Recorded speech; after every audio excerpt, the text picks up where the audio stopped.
We usually order the appraisals as soon as the contract is in. We do as lenders. But the title report is different. That you would absolutely have to do it by. Oh, yeah, we want... Within 10 days, within... No, there's nothing there. We could order it later, but we always order it early because if there's any problems, we want to know about them right away. It usually takes anywhere from 3 days to 10 days to get the appraisal back, and then our underwriters have to look at it and everything. Question. Yes. You didn't go over what that one unit housing, where those numbers come from. Well, where are you looking at? Right here. Yeah, okay. Because some of the stuff here, I'm not going to go over every single thing that's on here. So the price range that was looked up, where the price range came from, let's not worry about that right now. It's low in the area, high in the area. There's some other gems that I want to get to that are very important in here. So we know that the electricity and everything is all electric, and gas and all that stuff is all public. Let's go to the next thing where it's neighborhood. General description. It's a 1 unit, 2 stories, right? It's detached. It's existing property. If you read through all of those kind of things, it'll tell you how many fireplaces there are, how many bedrooms, central air conditioning. We're not going to go over all that. It just gives you detailed information about what's on that house.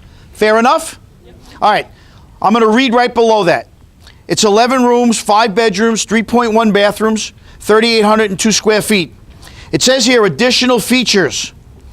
See attached addendum, 4 solo tube skylights, ceiling fans, God quality tracked home with upgraded flooring. I'm going to guess that this is probably in really good shape if it's good enough for God quality. Oh, gosh. Oh, gosh. This house I'm going to buy. All right. I'm guessing that the appraiser was either late at night or they had a little bit too much wine, but are they human beings like we are? They made a typo, all right? No big deal. We're not throwing out the appraisal for that, right? All right.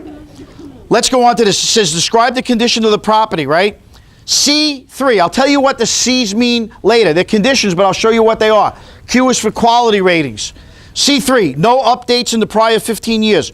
All utilities indicated on it at time of appraisers viewing the home. All systems, appliances, heat and cooling, plumbing, indicated functional. Is there a lot of information in here so far, just on one page? By the way, when we get the appraisal reports back, they're between 30 and 50 pages thick. I'm only showing you a couple of pages. They have to take pictures inside, interior and exterior of the which property? The subject property. What do they do for the other properties? How do they get into the home to take pictures inside? They ask, no, they don't go inside the house. They just take, we don't go inside somebody else's house. Hey, I'm doing an appraisal from down the block. I want to take pictures inside the house. Yes. This is the one question I wanted to answer. Yes. Before I get to this course. No pressure. So in the past week, I had an issue. I'm in Center City, Philadelphia. We have a lot of homes with kitchens in the basement. So do we in Brooklyn and Queens. I'm on the seller side, and the square footage was listed without the kitchen. The second kitchen, you mean? No, This primary kitchen, it was listed without it? The gross square footage was listed without the kitchen, which was in the basement, which caused. And that's the only kitchen in the whole house? Yeah. And it's living area? Yeah. So much So Interesting. I'm wondering, you have to have a kitchen in a house to have a home, so it should be included, and the buyers all pissed off that I listed it in MLS as 1,400, but it's really 1,100, but the appraisal report says, so I wanted to find out the professional opinion of if the kitchen should be included in gross square footage if it's in the lower level. That's a great question. That's an underwriter question for me. Now look, my company last month alone did $179 million worth of loans nationwide.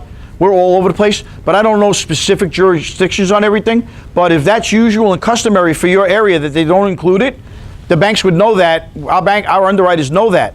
But your buyer is upset that it's not included in there? Are they from Philly? Yeah. And is it usual and customary in most of the homes that it's in the basement? No, but there's a style. That's really interesting.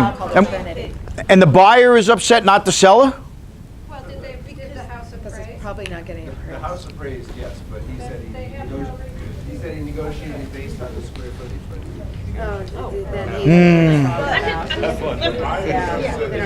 You feel like you're interrupting and you're adding value, please. It's ANSI guidelines, American national standards of measurement that does a lot of different things that we have to conform to.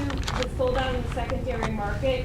Just because it's not in the gross living area doesn't mean it's not contributory in value. So you've got yourself, we call that kind of a functional obsolescence because it's just a little bit unusual, but that doesn't mean that it's not given value. It's just not in the gross living area, which is determined by the ANSI guidelines, and anything below grade is not considered to be gross living area. But do you give it less value? Because I have the exact same thing. I have a house, it's not customary in our area, but the kitchen, the dining room is in the basement because it's an 1830s house. So the question is, do you reduce that value because of the location? Because part of it is below grade, and the kitchen and the dining room is in the lower level. So her comment is, if it's not above grade, am I reducing value? I'm not the one measuring, well, I shouldn't say that. I'm not the one determining value, the market determines the value. But I'm just measuring it. Will you make So an the adjustment? answer is, it depends. I've done them where I've actually included them in the gross living area altogether because that's what the market acceptability is, and called it maybe a 2-story on a slab, even though it was above. So it depends on each individual home and individual market. So we might see an adjustment, we might not. Right, it depends. All right, let's continue on here because the next page I'm going to go to, don't turn the page yet. Next page we go to is the one that we're really going to look at.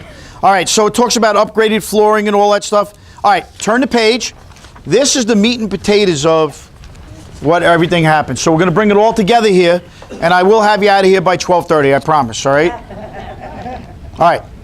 So up at the top, it says there are 10 comparable properties currently offered for sale. There are 38 comparable subject neighborhood within the past 12 months. It gives you that range. But we have 4 properties that are listed here. The one all the way on the left is our subject property. That's the one that we want to make sure that the value is what the buyer and seller agreed on. Fair enough? The other 3 are called our comps, or comparable sales properties. So comparable sale number 1.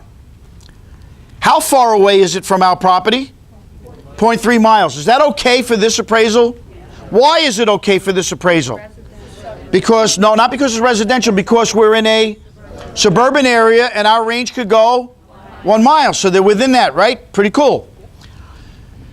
Their price of that house sold for $442,500. Let's go down to location where it says busy road. They're on a busy road.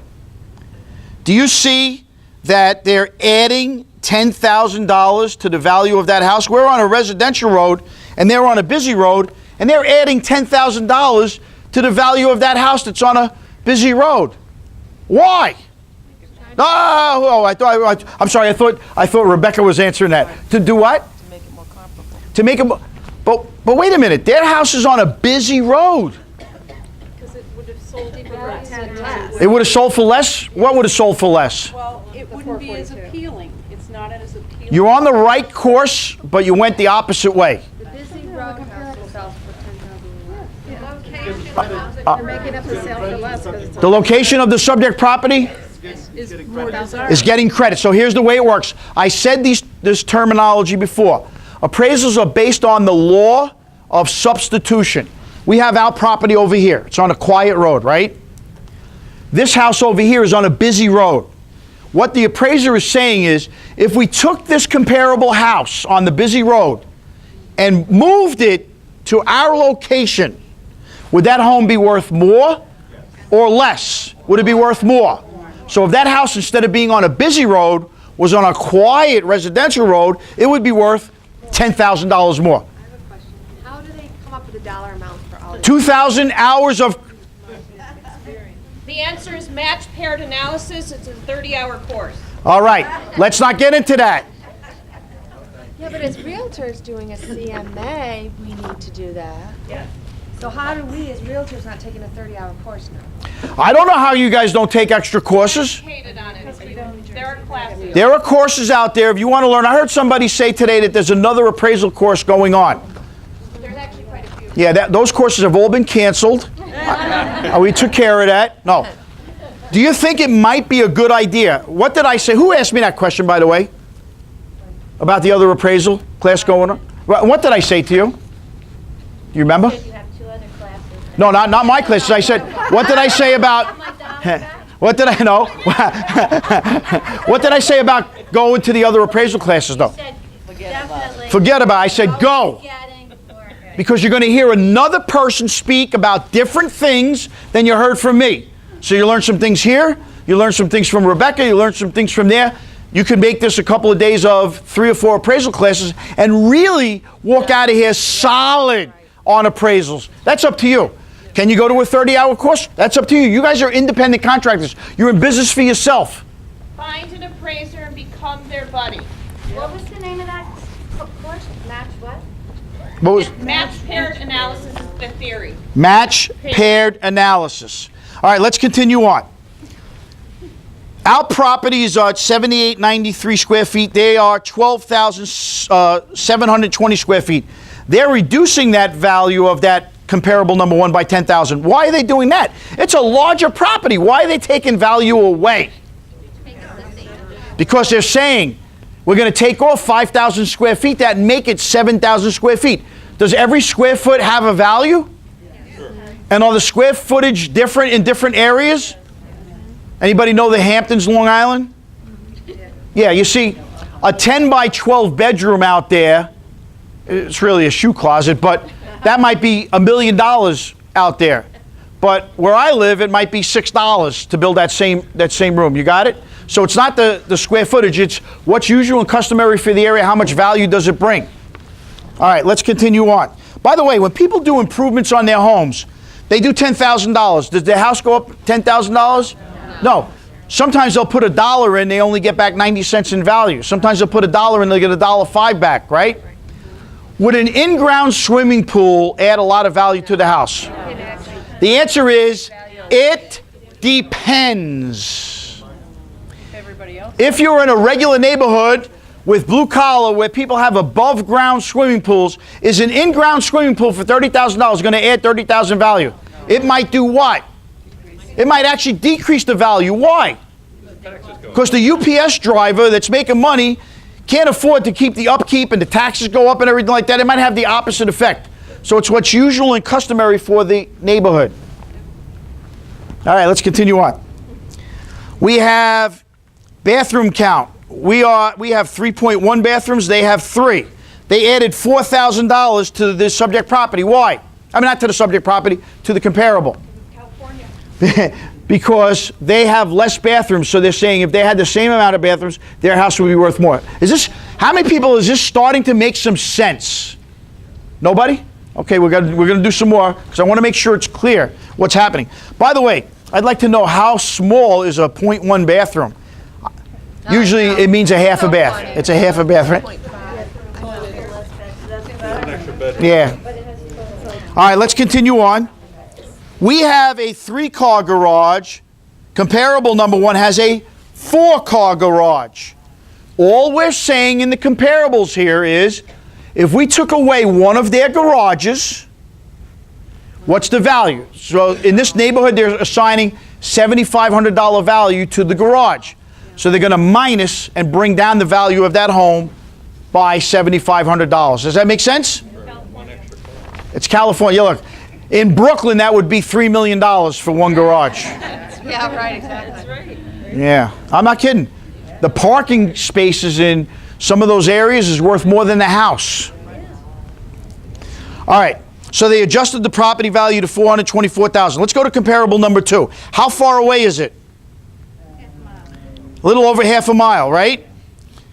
Same thing with the bathrooms. They have 3 bathrooms. We had 3.1. What about the gross living area? We have 3,802 square feet. They have 3,100 square feet. They're adding 650 square feet of living area to comparable number 2 to bring it up to our value. Does that make sense? Mm-hmm. All right, because they got to make them comparable. Yes? So I'm going to guess that there's a book, and let's see, without going into too much detail, I'm going to guess there's a book like this, $30 class. They know behind the scenes as professionals what goes on in the neighborhood. It's called match paired analysis. It's $30. And what it is 30 my hours, job is silly. to find the identical property that's sold in that neighborhood, preferably in the last 30 days. If I can't, I bracket. Bracketing is not only for the contract, but in this example, he has got a larger house and a smaller house. You make everything equal except for the square footage, and then you pull out that adjustment. There's your 30-second. 30. Awesome. All right. There's also Yeah. in New Jersey. Yes. There's a gentleman, Jeffrey Otto. Okay. He's an appraiser by education, but he does seminars on a seasonal basis. And he provides us with a sheet based upon certain price ranges Really? of what we That can. is not in existence. There's no such thing as a sheet. It's just as realtors, because we I'm a have, realtor, so is we he. have, No sheets. No sheets. I'm a All right. realtor, and there's no such thing as a sheet. Strike that from the recording. Yes. Yeah. All right, we'll talk about that privately. Question. Well, I mean, I think what we're